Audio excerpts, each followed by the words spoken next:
Hello and welcome to another episode of the Magpie Witch Podcast. I am your host, Ashley, and today I have kind of an interesting episode for you. So I've actually already recorded this once, but the audio was a little shoddy and I jumped around everywhere because I'm not gonna lie, I'm a little scattered today. So let's give this another go. As a disclaimer though, I am going to be talking about my own medical stuff. I am going to be talking about my own struggles. This is an episode where I talk about being a witch and coping with chronic illness and how do I practice while dealing with chronic illness. So if this is not something that you want to listen to and you are wanting an experience that is much more lighthearted and we're talking about actual practice stuff and magic stuff, then wait till Tuesday, and that is totally okay. That is totally okay. I will see you next Tuesday. For those of you that do want to stay and do want to listen to how one witch deals with her chronic illness and moves throughout the magic world with it, then stay tuned. So let's go ahead and take care of some housekeeping, just a little bit more housekeeping, and then we'll get on with it. Next Tuesday, I'm thinking of doing an episode on working with the Fae folk. I have quite a bit of experience working with the Fae folk, and they're not nearly as scary as what you would think they are. And I really want to do an episode on that, so I believe that's what we're going to do next Tuesday. On another note, Tuesdays, I think I'm going to have permanently as podcast days discussing specifically ritual work, spell, all of the things that go into that. So like correspondences and different actual spells that I could give you guys and all of like the more magic-y stuff, that part of the practice. And then Thursdays, I am planning on actually making into my day where I discuss the more mundane side of being a witch. And what I mean by that is, and when I say mundane, I don't mean boring in the slightest. I just mean stuff that's more rooted in this realm. Okay? So, oh gosh, and I'm seeing all the interference in the background as I'm recording this. So I feel like, before I go any further, if you hear anything in the background, like rumbling or something that sounds like it's hitting a metal wall, it's raining. It's raining right now. And if y'all have forgotten, your girl lives in an RV. Okay, so all of that rain you're gonna hear. You're gonna hear hit the roof. So yeah, there you go. Let's see. So yeah, Tuesdays will be the more magically inclined days. Thursdays will be the more mundane. If you're curious, the previous episode, for example, this last episode on Tuesday, I talked about portals. So if you're curious about portals and how to make one, how to find one, what the hell they are, check out Tuesday's episode. Yes. So, finally, let's move on to a little bit of a disclaimer.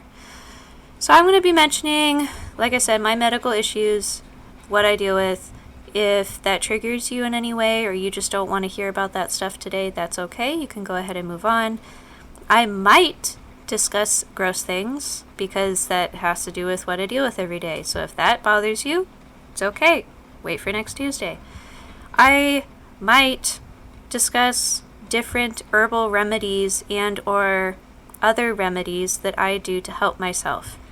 For legal reasons, on some of those remedies, I am in no way suggesting or telling you or condoning you or supporting you doing those things. This is just what I do. Everything that I'm about to say, methods, remedies, whatever, is what I do, and this is what works for me. And in no way am I saying that this is the only way that you can cope with what I cope with, because I'm sure there are so many other ways. Just this podcast is literally just going to be a peek inside of what I deal with. So I hope that does not offend anybody. On that note as well, the terminology that I may use to describe what I deal with or anything of that nature may or may not be up to date. All right? But that is just the terms that I use for myself. I can't think of anything off the top of my head right now that would potentially offend anybody, but in today's world, I feel like, honestly, this giant disclaimer in the beginning of the podcast is needed. Just because there's so many things that you can step on people's toes with these days. I don't want to anger anybody. That's not the goal of this podcast, okay? So, without further ado, let's get into it. So, being a witch with a chronic illness. So we all have struggles, chronically ill or not. We all have day-to-day struggles. But when you have, say, chronic pain, so pain every single day, and you don't know when it's going to end, or say you have chronic digestive issues, like me, and a safe food could be a safe food one day, and that very same safe food could be what sets you off for your next flare-up the next, right? Or, so many different things. So for me, I deal with ADHD and I deal with IBSD. This is where it might get gross, but for those of you that don't know what IBSD is, it's basically it stands for irritable bowel syndrome and then diarrhea. I hate that word. It's gross, but it is what it is. Everybody shits. We've all had upset stomachs before. So for me, my triggers with IBSD are stress, lack of sleep, certain types of foods, stuff like that. Oh gosh. My awning just dumped water everywhere outside, and it sounds like someone just shit themselves. The timing is hilarious. Good lord. Excuse you, RV. I promise it's not me. It's my awning. Anyway, it must sound horrible. I'm sorry. Can you hear it? You might be able to hear it. I'm looking at sorry, I didn't mean to go silent. I'm just looking at the interference. Okay. Anyway, so sorry. Well, that makes sense with my second issue. ADHD. So I get distracted easy. I'm scattered. As soon as I wake up in the morning, I have a cajillion thoughts flowing through my head of all the things I have to do, both right now, in a couple hours from now, in a few days from now. Hopefully you get the point, right? I just got out of my last burnout, right? The first episode, actually, of this podcast was when I decided to come out of my cave and stop rotting from my ADHD burnout. Executive dysfunction, losing track of time blindness, that usual stuff, right? I do have anxiety. That definitely stems from both my ADHD as well as IBS, right? I'm constantly nervous about when's the next time my stomach's going to decide to take the reins of my existence for the next couple hours. So,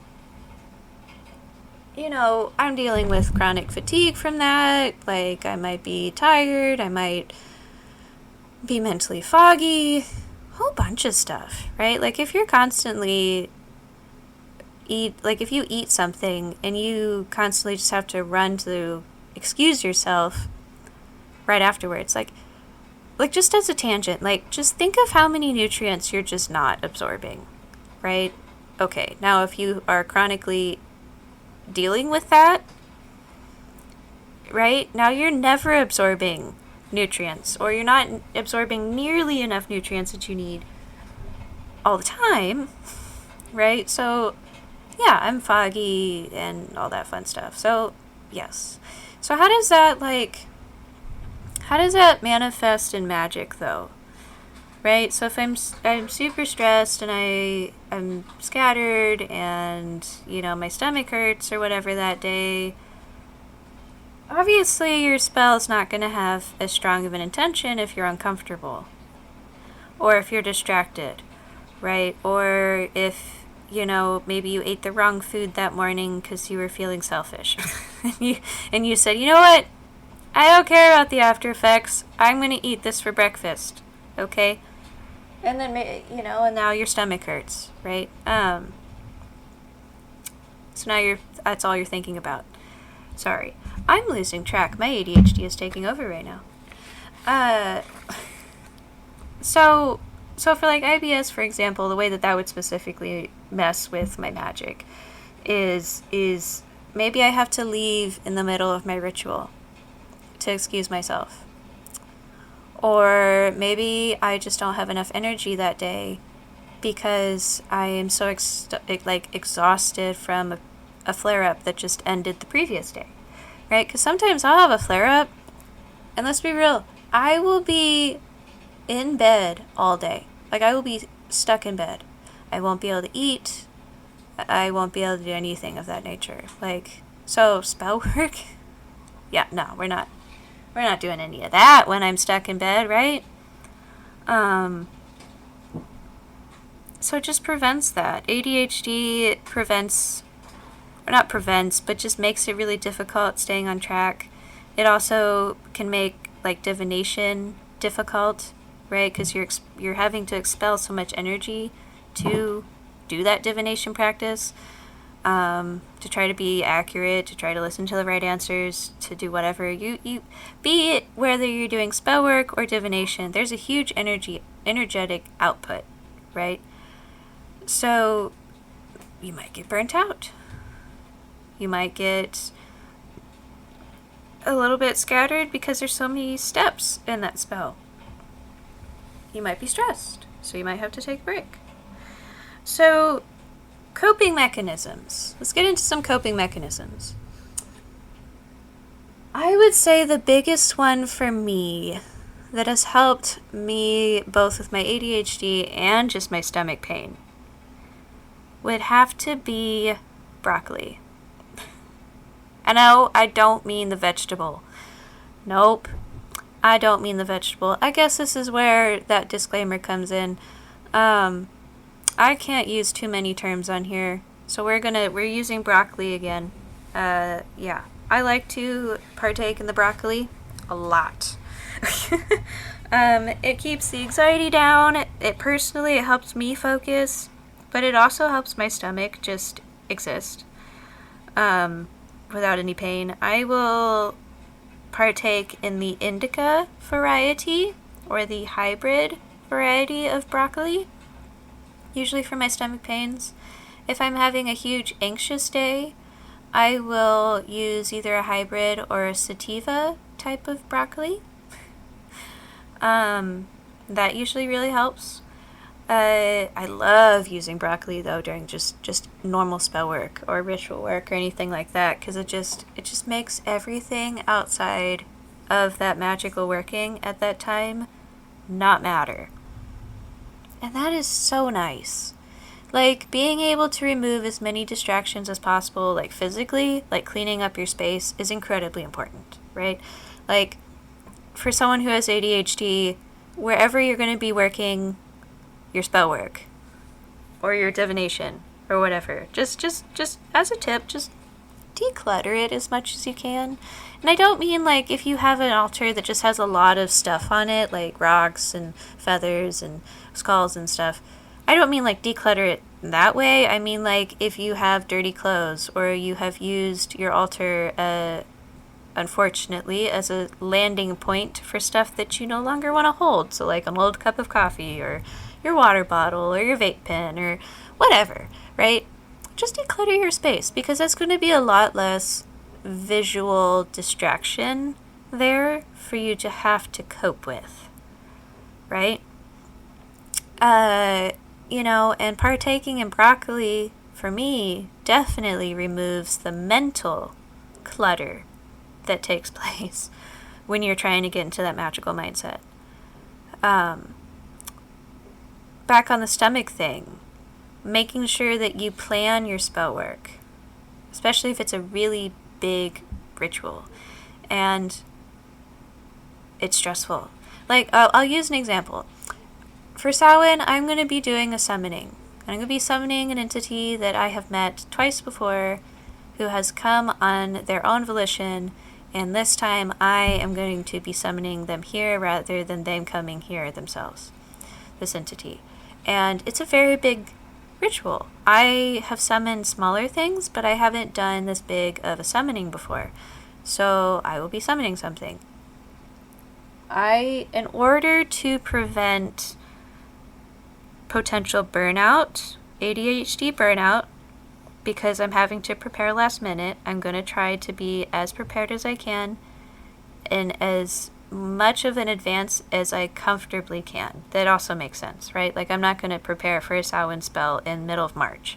But, like, it's September, okay? So now is a good time to be like, okay, let's kind of refine our summoning skills, okay?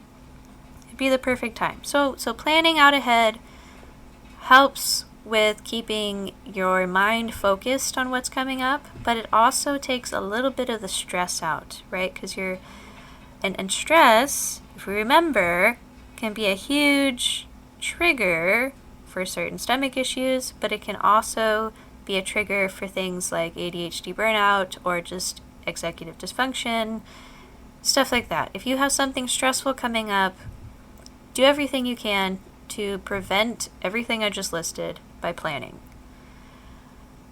Okay? Takes out the stress, helps you stay focused.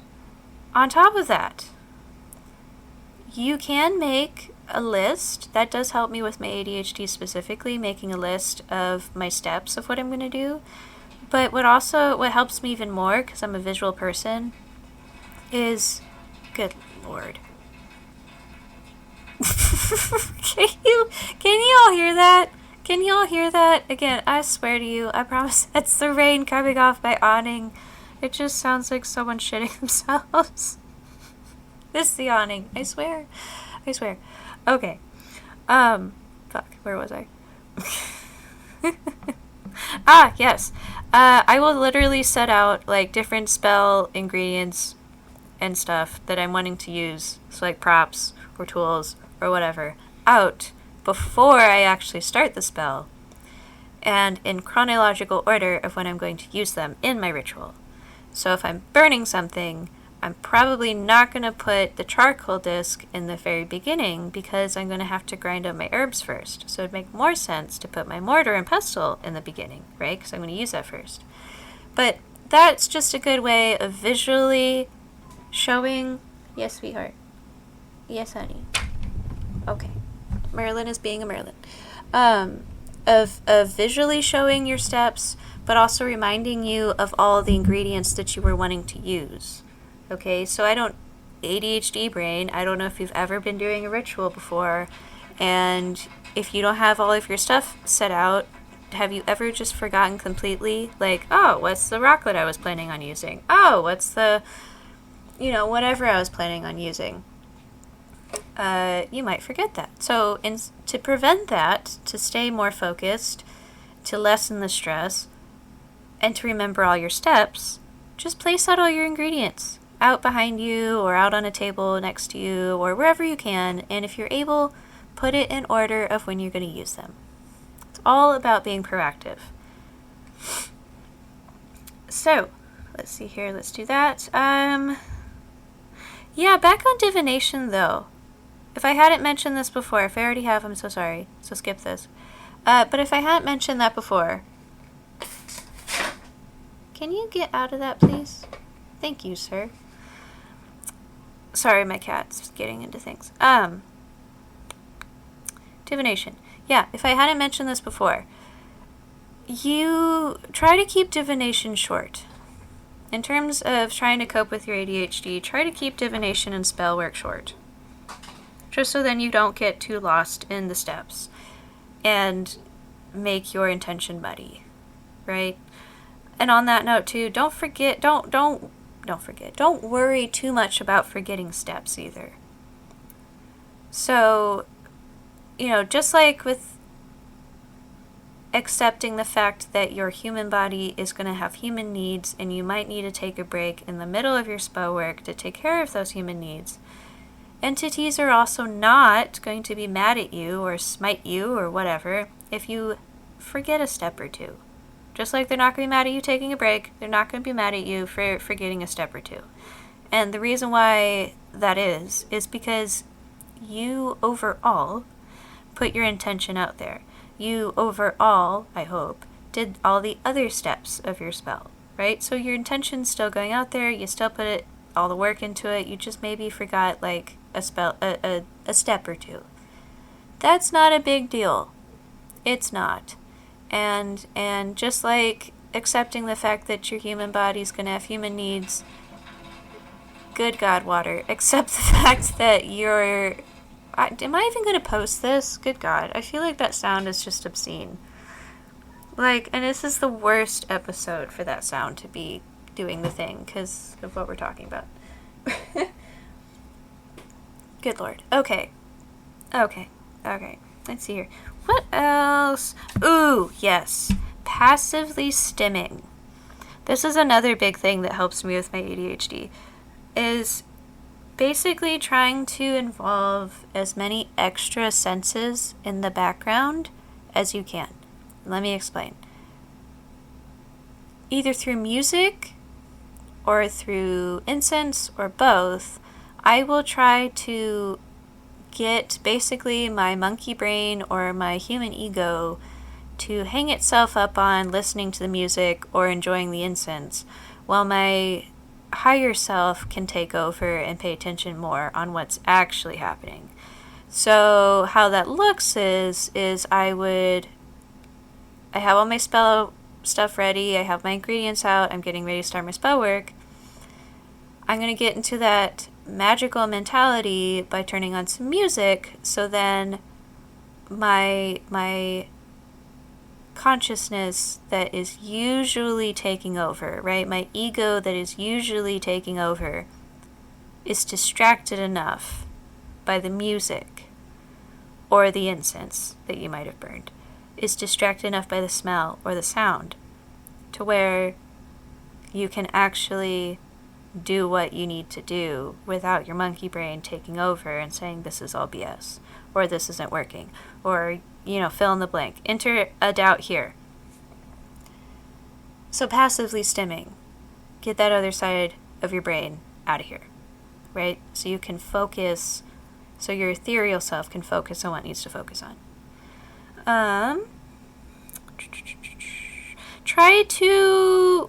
So while I was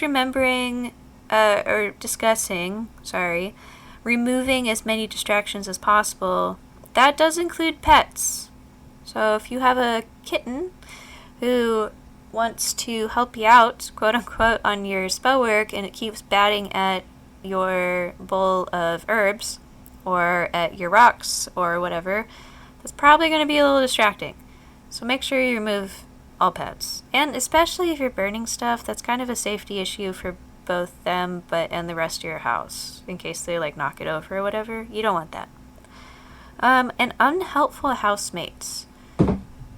What I mean by that is even you could be the most comfortable around your spouse as possible. You could be incredibly comfortable, but you might still filter out what you're going to say. You might not be as confident in what you're trying to say. You might doubt yourself maybe a little bit more when you're doing magic in the presence of another person, especially if that other person doesn't do magic themselves, right?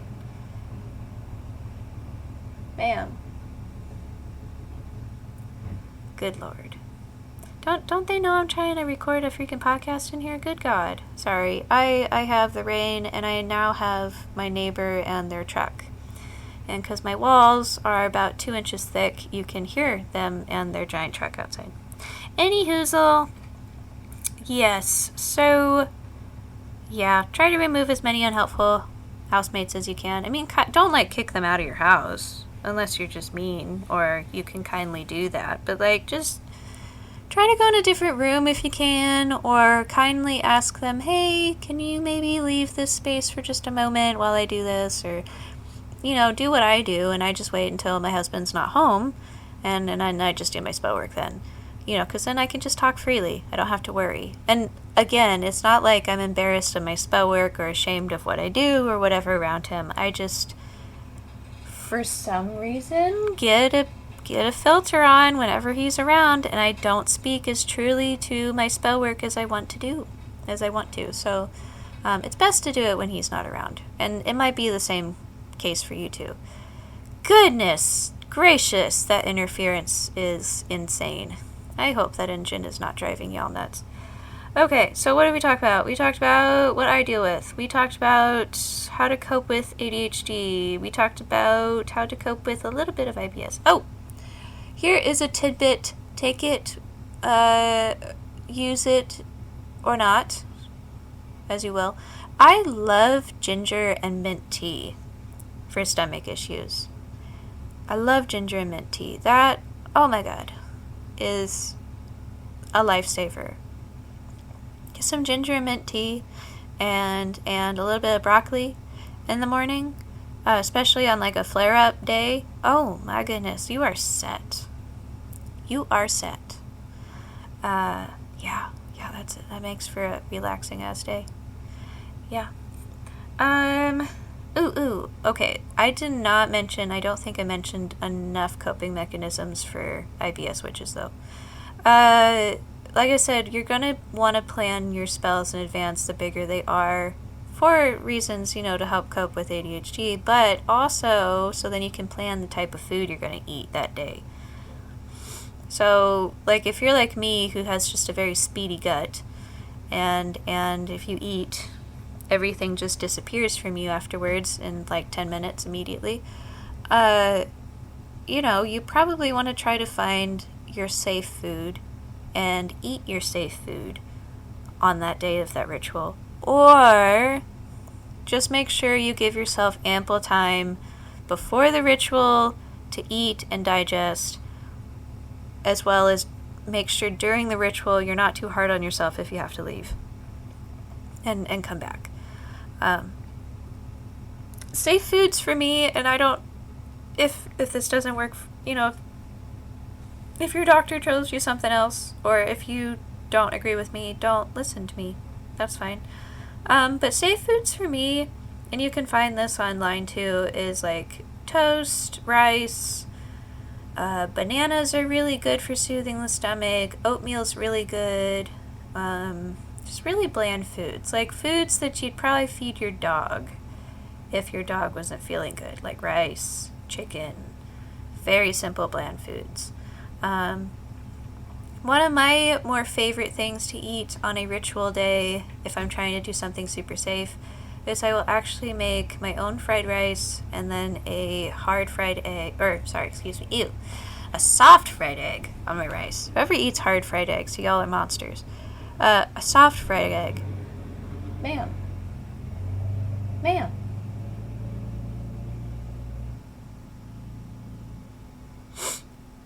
I think they left. I can no longer hear / feel the rumbles of their engine through my soul, so I think they finally left. Yes. So just, make sure you know what you're eating. Eat something safe for that day. Prepare well in advance. Time. Give your, to digest and figure your shit out, both figuratively and literally.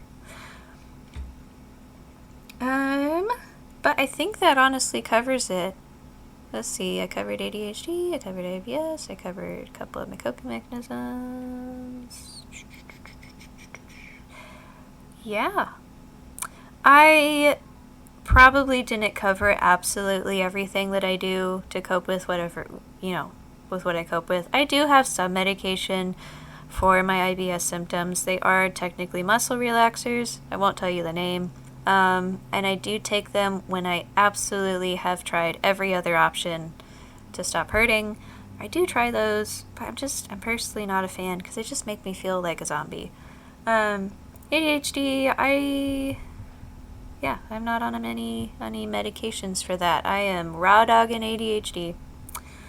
So, cool. Alright, I believe that covers everything, guys.